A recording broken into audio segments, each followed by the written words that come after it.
आहे माऊली महावैष्णव ज्ञानोबाराया यांच्या ज्ञानेश्वरीतील 17वा अध्याय आणि 17वा अध्यायातील जवळजवळ काय 208वी ओवी आहे. प्रस्तुत ओवीमधून महिमा गातात की गुरुची. गुरु म्हणजे संत. महिमा म्हणजे काय, कथा म्हणजे काय आणि कीर्तन म्हणजे काय. कीर्तन म्हणजे कीर्तन ऐकत असताना भगवंताच्या स्वरूपाशी एकरूप होणे. कीर्तन चांग होयांग हरिरूप याला कीर्तन म्हणतात. कथा म्हणजे येन केन प्रकारेन स्वस्वरूप स्थिती प्राप्त इति कथा. येन केन प्रकारे म्हणजे स्वस्वरूपाशी एकरूप होऊन जातो कथा ऐकून, काय त्याला कथा म्हणतात. आणि महिमा म्हणजे लक्षात ठेवा, कार्य कारण भाव रहितत्व इति ज्ञान कर्म इति महिमा. कार्यकारण भाव नसताना जे कर्म घडते याला महिमा म्हणतात. जसं रेड्यामुखी वेद बोलविला, गर्भद्विजाचा हरविला. रेडा बोलतो का नाही. रेड्याचा बुद्ध्यांक काय ओनली 0.6 cc काय, आणि आपला बुद्ध्यांक आहे 120 cc. कोण्या कोपऱ्यात बसलं. आपल्या मेंदूचं वजन आहे 52 किलो काय, आणि रेड्याच्या मेंदूचं वजन आहे 100 ग्रॅम. नाही बोलू शकत, त्यामध्ये तेवढी ज्ञान ग्राह्यता नाही आहे. दुसरी, आपल्याला परजीभ आहे म्हणून बोलू शकतो, रेड्याला परजीभ नाही म्हणून बोलू शकत नाही. तरीही ज्ञानोबारायाची कृपा झाली. काय ज्ञानदेव म्हणे बोल रे ऋग्वेद. ओंकार हा शब्द प्रणवाचा आणि म्हणून महिमा संतांचा आहे. कार्यकारण भाव नसताना जे कार्य घडते त्याला महिमा म्हणतात. मेल माणूस जिथं उठविल, मेल्यानंतर जिथं करण्याची ताकद विज्ञानाला सुद्धा नाही, पण आमच्या संतांनी नुसता हात ठेवला तर मेलेला माणूस जिथं होऊ शकते याला महिमा म्हणतात. तुमचा आमचा महिमा नाही, तुमची आमची कथा नाही, तुमची आमच्या सगळ्या व्यथाच आहे. दोन माणसं एका ठिकाणी बसले की देवाचं नाव घेणार नाही. तो त्याच्या घरचं सांगते, हा त्याच्या घरचं सांगते, मारे रडू सांगतात. याला व्यथा म्हणतात, कथा नाहीये. आणि महिमा गातात ज्ञानोबाराय की आपल्या गुरुची. का गातात. आणि संसार ऐसा दारुण जो भेटताची हरेसिनू तो ज्ञान दानी सुकरून भजी जय गुरु. माऊली महावैष्णव ज्ञानोबा म्हणतात, या जगामध्ये हा जो संसार आहे, हा जो प्रपंच आहे, हा दुःखाने भरलेला आहे. या फलन चुंबिता फुलन तुरंबिता जे काही तत्वता रूपची. हा अरे संसार दुःखाने भरलेला आहे आणि आपण संसारामध्ये सुख शोधतो. हा शुद्ध मूर्खपणा आहे. पण संसारासारखं दारुण दुःख नष्ट करण्याची ताकद जर कोणामध्ये आहे तर ते गुरुमध्ये. मग गुरु म्हणजे काय. वेद सांगते गु शब्द स्वंधकार अस्यात ऋ शब्द स्तंभ निरोधक अंधकार निरोधित्वात गुरुरित्य भीती येते. गु या शब्दाचा अर्थ आहे मायारूपी अंधकार, आणि मायारूपी अंधकारातून जो तारून नेतो त्याला गुरु म्हणतात. हा असतोमा सत्यमय, असत्याकडून सत्याकडे नेतो तो गुरु. तमसोमा ज्योतिर्गमय, अंधारातून प्रकाशाकडे नेतो तो गुरु. आणि मृत्यूवर्मा अमृत गमय, मृत्यूकडून अमरत्वाकडे नेतो तो गुरु. याला गुरु म्हणतात. म्हणून भागवतामध्ये गुरुला तत्व म्हटलेलं आहे. काय म्हटलं ना, गुरु तत्व समान नास्ती. या जगामध्ये सामान्यासाठी गुरु हे तत्व आहे, कारण तो सामान्याचा उद्धार करतो. पण वेद विरोधात आहे. वेद म्हणते नाही, गुरु हे तत्वच नाही आहे. मग तुमच्या हिशोबानं तत्व कोणतं आहे.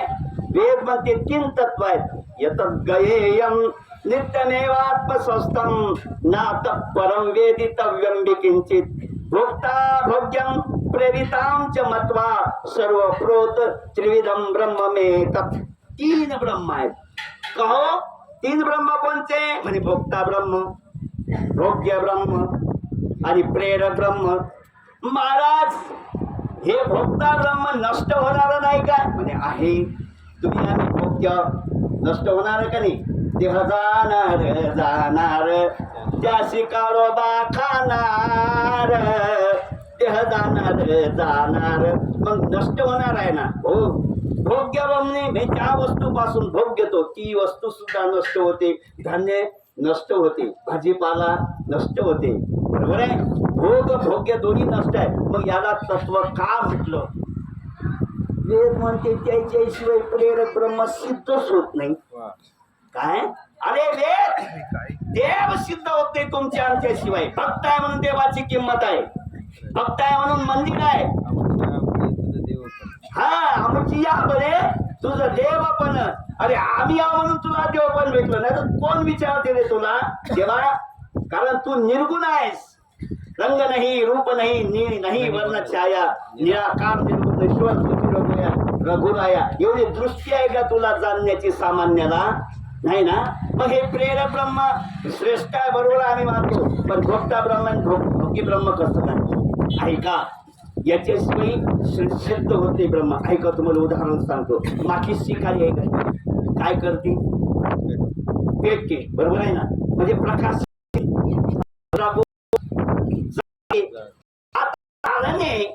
आणि प्रकाशित करणे दोन्ही गुण काढले तर अंगावर राहील का? राहील का? दोन प्रकाशित होणे आणि जाळणे. पण प्रकाशित होणे जाळणे ह्या तत्व जर काढून टाकले तर अग्नी राहत नाही. ते नेप्रमाणे देवाचं आहे. साधं उदाहरण सांगतो.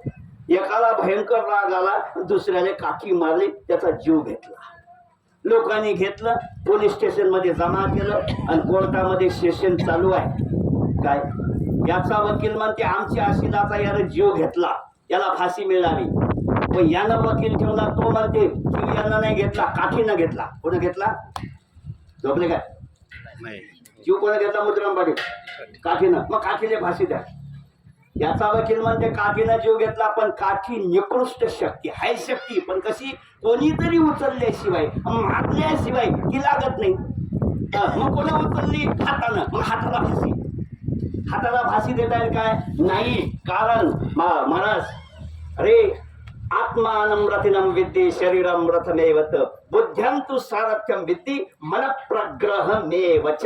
वेद म्हणते या शरीर रूपी देहामध्ये एकच प्रवासी आहे, त्याला आत्मा म्हणतात, जीवात्मा म्हणतात. आणि त्याचे 10 इंद्रिय हे त्याचे काय घोळे आहेत. आणि त्या घोळ्याच्या लगाम आहेत मनाजी पाटलाच्या हाती, मनाजी पाटलाच्या हाती.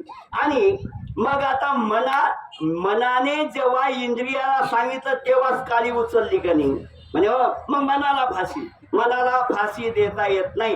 कारण मन हे इंद्रिय जरी असलं तर गुप्त आहे, प्रत्यक्ष दिसत नाही. मग कोणाला फाशी द्यावं? मना बुद्ध्यंतु सारथ्यं विद्धी. मनावर अंकुश आहे तो बुद्धीचा. मग बुद्धीला फाशी देता येत नाही, बुद्धीला सुद्धा. मग हे सर्व ज्याच्या इंद्रिये ज्याच्या अधीन आहे तो जीव आहे. मग जीवाला फाशी अर्थात निकृष्ट आहे. काय? पण ब्रह्म त्याच्याशिवाय सिद्ध होत नाही. मग महाराज तुमचं म्हणणं बरोबर आहे, पण गुरु तत्व निकृष्ट आहे. कसं आहे? निकृष्ट आहे ना. ते जन्माला येते, मरण पावते, पण त्यात फरक आहे. गुरु स्व अंश आहे आणि आपण विभिन्न अंश आहोत.